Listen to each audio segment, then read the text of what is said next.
யாரு? ஹலோ வணக்கம், வோடஃபோன்ல இருந்து பேசுறோம். சொல்லுங்க சொல்லுங்க சார். யாரு நீங்க? யாரு? ஒரு சொல்லுங்க உங்க மொபைல்ல வந்து 2 நாளா ரீஇசி பண்ணாம இருக்கீங்க, எதனால கொஞ்சம் தெரிஞ்சுக்கலாமா? சார். காசு ஒன்றும் கிடைக்கல சார். அறுப்புக்கு போனேன், 2 நாள் நெல்லா கொடுத்துட்டு அமுச்சு விட்டானுவான். அவனுக்கு காசு இல்ல.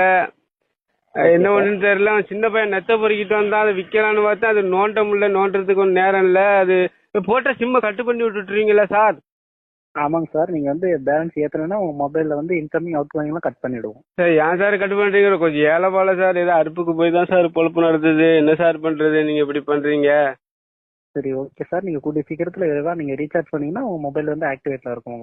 இல்ல ஈஸி பண்ண காசு இல்ல சார். அதான் அறுப்புக்கு போனேன், வடுவூர் தான் போனேன். அறுப்பறுத்தேன். அவர் என்ன கோடாலி முடுக்கல தான் அறுத்தேன். அது 7 மரக்கா கொடுத்தாங்க. அதை அவிச்சு போட்டு காய போட்டாச்சு. அது சின்ன பையன் நெத்த பொறுக்கிட்டு வந்தா அதை குடஞ்சி வச்சிருக்கிறேன். அதை கொடுத்து தான் ஈஸி பண்ணணும் சார். பண்ணி விட்டுரும். ஒன்றும் நீங்க கட்டுக்கிட்டு பண்ணி விட்டுறாதீங்க சார். உங்களுக்கு எதுவும் என்ன வேணும்? காரைக்கால் சரக்கு அடிப்பீங்களா? என்ன ஒரு கட்டிங் வாங்கி தரேன். இல்ல சார், நீங்க வந்து உடனே ரீசார்ஜ் பண்ணுங்க, ஓகேவா? இல்ல எப்படி சார்? காசு ஒன்றும் வழி இல்ல சார். என்ன பண்றதுன்னு தெரியல சார். பண்ணும் பொறுமையா பண்ணும் சார். ஒன்றும் பிரச்சனை இல்லை சார். பண்ணும் சார்.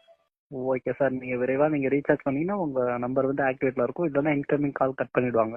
சரி சார். இது கட்டுக்கிட்டு பண்ணி விடாதீங்க சார். இது எப்படி சொல்றேன்னா, இந்த ஒரு போனு தான் இருக்கு. நாங்க இந்த சின்ன பயலுக்கெல்லாம் போன் வட்டி போய் பேசுறதுக்கு.